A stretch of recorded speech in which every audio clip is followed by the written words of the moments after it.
आप सब पर सलामती हो। रहमान फारिस का लिखा हुआ है कि कहानी खत्म हुई और ऐसे खत्म हुई कि लोग रोने लगे तालियां बजाते हुए। मैंने सुबह जो व्लॉग किया, आप सभी के पास पहुंचा। आप सभी ने वो इदादो शुमार देखे थे जो उस व्लॉग के अंदर मौजूद थे।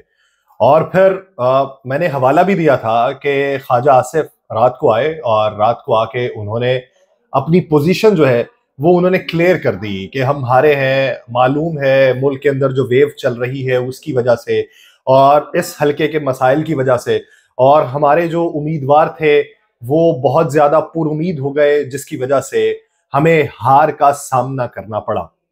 ये उनकी तरफ से बात की गई। लेकिन मौजूदा सूरत हाल में अगर देखा जाए तो वो भी जीत गए। वो 30,000 अपनी जबान से माने हुए थे। जब मैंने पिछला व्लॉग किया था 49,000 का फर्क था उसमें, लेकिन वो फर्क ऐसा खत्म हुआ कि 18,000 के फर्क से ख्वाजा आसिफ साहब जीत गए। उधर मेहरबानो कुरैशी साहिबा, जो शाह महमूद कुरैशी साहब की साहबजादी हैं, वो लीड कर रही थी। लेकिन जो नताइज मंजर आम के ऊपर आए उन्हीं नताइज के मुताबिक मेहरबानो कुरैशी साहिबा जो है वो हार गई। और कितने फर्क से हारी? 8,000 के फर्क से। और उनके हल्के में मुस्तरद वोटों की तादाद 16,000 के करीब है, जो मुस्तरद किए गए वोट। फिर मियां नवाज शरीफ साहब, वो सुबह की इतलात तक जो मौसूल हो रहे थे नताइज उसके मुताबिक हार रहे थे। लाहौर से भी, मनसहरा में तो बहुत ज्यादा लीड थी, लाहौर में भी एक अच्छी खासी लीड थी। लेकिन सुबह को जो वहां से खबर आई कि मियां नवाज शरीफ साहब वहां से जीत गए।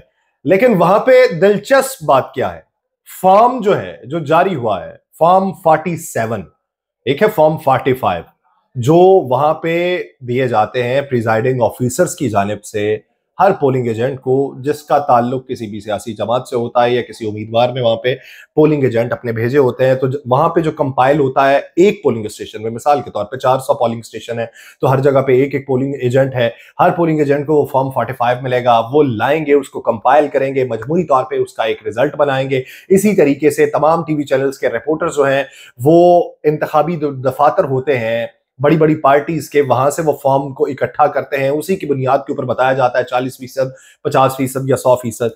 तो वो कंपाइलेशन के बाद फिर एक फॉर्म 47 जारी होता है जो इलेक्शन कमीशन की तरफ से जारी किया जाता है। आरओ उसे जारी करता है और आरओ जो जारी उसे करता है या डीआरओ जारी करेगा, उस पे लिखा जाता है कि कुल वोट कितने यहां पे जो डाले गए हैं उसमें से मुस्तरद वोट कितने हैं, दुरुस्त वोट कितने हैं, और फिर उसके साथ साथ यह भी बताया जाता है कि किस उम्मीदवार ने कितने वोट मजमूई तौर पे हासिल किए हैं। अब NA 130 लाहौर का, वहां के जो डाले गए वोट थे वो 2,93,000 के करीब थे। वहां पे दुरुस्त वोट जो माने गए हैं वो 2,94,000 के करीब है। अच्छा, एक तो ये गलती, और फिर मुस्तरद वोट बहुत कम, यानी उधर लीड ले गए मियां नवाज शरीफ साहब। अब उसी के अंदर दीगर जमातें, उनकी भी तफसील लिखी होती है कि उनके उम्मीदवारों ने कितने वोट हासिल किए। मिसाल दे देता हूं, जमात इस्लामी। अब जमात इस्लामी के वोट वहां पे कितने हैं? 0। यानी कि जो उम्मीदवार है उसका अपना वोट भी नहीं है, उसके खानदान वालों का वोट भी नहीं है, उसके अजीजों अकारिब का वोट भी नहीं है, उसके चंद गिने चुने, जो मान लिए चंद गिने चुने 100 हो गए, वो एक वोट भी नहीं। कितनी हैरत अंगेज बात है। मैं पाकिस्तान के निजाम सिस्टम के ऊपर इस वक्त बात नहीं करता, बहुत चाहे मगोइयां चल रही हैं, मैं सिर्फ वो हकायक हैं जो मंजर आम पे आ रहे हैं वो आपसे शेयर करूंगा। अब इसके साथ अगर आप चले जाएं एजाजुल हक साहब वाले हल्के में, क्या नाम है, जनूबी पंजाब में जो बॉर्डर है पंजाब का इंडिया के साथ लगता है, सहराई इलाका, शौकत बसरा साहब आजाद हैसियत में थे, उनके मुकाबले में एजाजुल हक साहब थे और भी उम्मीदवार थे। अब वहां पे इस वक्त की जो सूरत हाल है, आरओ ऑफिस के बाहर एहतजाज हो रहा है। वो एहतजाज किन वजूहात की बुनियाद पे है कि दो तरह के फॉर्म 45 एक ही पोलिंग स्टेशन के सामने आए, मोरे भी सेम है, नाम भी सेम है, दस्तखत भी एक जैसे हैं, रिजल्ट मुख्तलिफ है। अब वो जो पोलिंग एजेंट लेके गए थे वो फॉर्म 45 और तरह का है, वहां से जाके आप तस्दीक करें तो वो फॉर्म 45 उसके ऊपर नताइज और है। ये एक पोलिंग स्टेशन का मैं आपको बता रहा हूं। इस तरह कुली तौर के ऊपर बड़ी बड़ी जो नशस्तें हैं जो पलटी हैं और जिनकी समझ तक नहीं आई, वो बेहद समझ से बाला तर थी। अब मिसाल के तौर पे अगर आप कहें कि लेवल किस तरीके से हुआ, लेवल इस तरीके से हुआ कि रात और सुबह तक, जब मैंने आखिरी व्लॉग सुबह किया तकरीबन 5 बजे के करीब, तो उस वक्त मियां अजहर साहब, जो हम्माद अजहर साहब के वालिद हैं, वो लाहौर की नशस्त के ऊपर हार रहे थे। लेकिन जब हमने सुबह वापस आके सूरत हाल देखी तो वो उस सीट के ऊपर जीत गए। अब लोग ये भी तो कहेंगे कि एक तरफ सूरत हाल ये थी कि भाई साहब अगर आप कहते हैं कि ये पलटा कैसे खा गया तो वो पलटा कैसे खा गया। बड़े बड़े हल्के उनकी बात कर लेते हैं जी। अभी तो ख्वाजा साद रफीक साहब वाला भी हल्का डाउट में जा रहे हैं कि हो सकता है ख्वाजा साद रफीक साहब ऊपर आ जाए। मैं इस पे सिर्फ हंस सकता हूं, इससे ज्यादा और हिम्मत नहीं है किसी चीज की।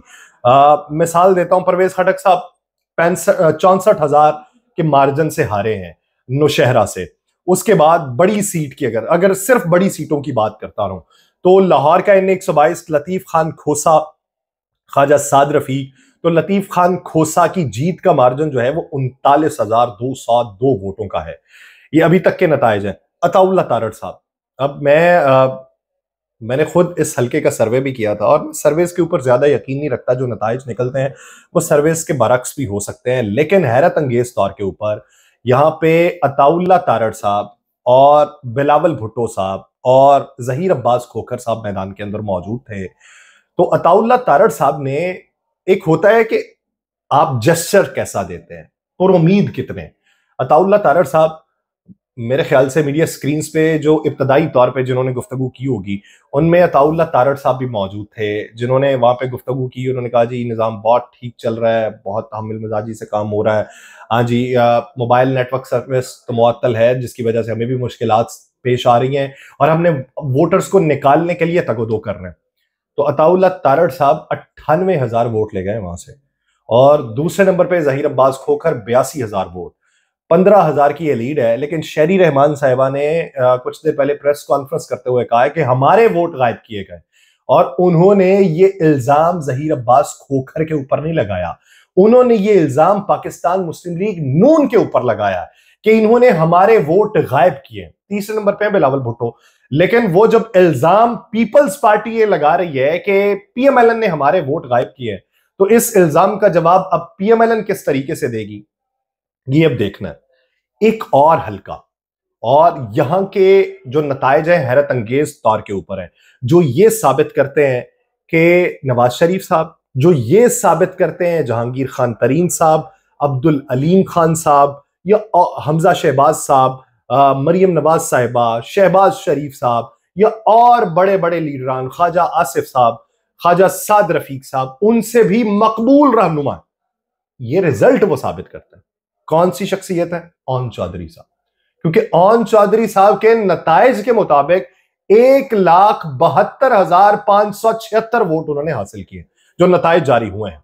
यह हल्का वो था जिसके नताइज बहुत ताखीर से आए, बहुत ताखीर से। इब्तदाई तौर पे भी इसके जो नताइज थे वो 2-4 पोलिंग स्टेशन के थे, उसके अलावा इसके नताइज आए ही नहीं, ताखीर का शिकार हुए। उनके मुकाबले में सलमान अकरम राजा जो हैं वो 1,59,024 वोट हासिल कर पाए और 13,000 के मार्जिन से ओन चौधरी साहब ये नशस्त जीते हैं। ये वही नशस्त है जो पाकिस्तान तहरीक इंसाफ अपने बदतरीन मुश्किलात के दौर के अंदर भी, जब उसे मुआशी तौर पर मुश्किलात का सामना था, अवाम की रिटेलिएशन का सामना था, तब भी ये नशस्त शफकत महमूद साहब जीते हुए थे और उनका मुकाबला नून लीग से होता था। अब ओन चौधरी साहब यहां से आए हैं तो ओन चौधरी साहब यहां से 13,000 के मार्जिन से जीते हैं।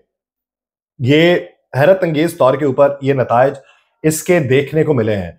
अगर और बात की जाए मुख्तलिफ हल्कों की, एहसानुल हक बाजवा साहब की अगर मैं बात करूं, बहावल नगर 3 NA 162, तो जो सुबह के नताइज थे उसके मुताबिक तो एहसानुल हक बाजवा साहब लीड नहीं कर रहे थे, लेकिन जो अभी नताइज सामने आए उसके मुताबिक एहसानुल हक बाजवा साहब 1,14,350 वोट लेके जीत गए और 97,877 वोट लेके खलील अहमद साहब जो आजाद उम्मीदवार थे वो 16,000 के मार्जिन से हार गए।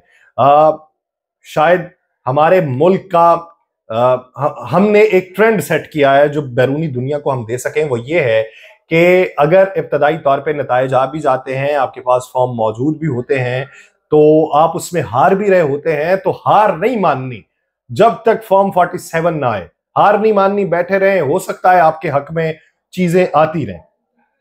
सबसे हैरत अंगेज तौर के ऊपर जो हमें देखने को मिला था वो कैसरा इलाही वाला मामला देखने को मिला।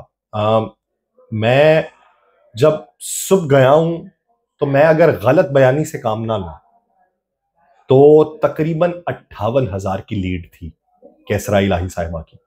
उसके बाद जो नताइज आ जाए उसमें कैसरा इलाही साहिबा हार चुकी हैं चौधरी सालिक हुसैन। जब कैसरा इलाही साहिबा के वोट कोई तकरीबन 70,000 के करीब थे, तो चौधरी सालिक हुसैन साहब के जो वोट थे, जो मौसूल हो रहे थे, वो 14,000 के करीब थे। तो ये लगा लें कि कितना फर्क बनता है। और अब उनको वोट, चौधरी सालिक साहब के वोट ज्यादा दिखाई दिए, दूसरे वोट कम। अब मुझे समझ नहीं आ रही कि कौन सा फॉर्मूला बनेगा जिसके तहत हुकूमत बनेगी। लेकिन अखलाकी तौर के ऊपर पाकिस्तान मुस्लिम लीग नून, जो सादा अक्सरियत हासिल करने का दावा करती थी, जो हुकूमत बनाने का दावा करती थी, क्या अखलाकी तौर के ऊपर उनकी जीत है? क्या अखलाकी तौर के ऊपर विक्ट्री स्पीच करना बनती है? क्या अखलाकी तौर के ऊपर अपनी शेडो कैबिनेट का मुतारिफ करवाया जाना बनता है? हाँ, कानूनी, आईनी या पार्लिमानी तौर के ऊपर उनके पास क्या हुकूक है, क्योंकि वो अगर नशिस्तें उनसे कम भी निकालते हैं आजाद उम्मीदवारों के मुकाबले में, तो उनको एज है कि उन्हें मखसूस नशिस्तें मिलेंगी जो 35 से 40 के करीब होंगी, तो वो उन्हें जो मिल जाएंगी तो उससे वो एक तगड़ी पोजीशन में आ जाएंगे। लेकिन बात अखलाकी तौर पे, इस इलेक्शन ने बेशुमार सीनियर सियासतदानों के लिए घड़ा खोद के उसके अंदर उन्हें गिरवाया है और अखलाकी तौर के ऊपर उन्हें बहुत बड़ी शिकस्त दी है। अब उस घड़े से किस तरीके से निकलेंगे और अपनी सियासी साख को किस तरीके से बहाल करेंगे, या फिर मुस्तकबिल के लिए कौन सा सबक सीखेंगे, ये वक्त बताएगा। लेकिन अवाम का फैसला, अवाम की आवाज, उसी की तर्जुमानी और उसी की पासबानी हो तो मुल्क बेहतर हो सकता है। इससे ज्यादा मैं कुछ बोल नहीं सकता, बोल बोल के थक चुका हूं। अब दोबारा से हिम्मत बढ़ाने की जरूरत है। मुझे दीजिए इजाजत। अल्लाह ने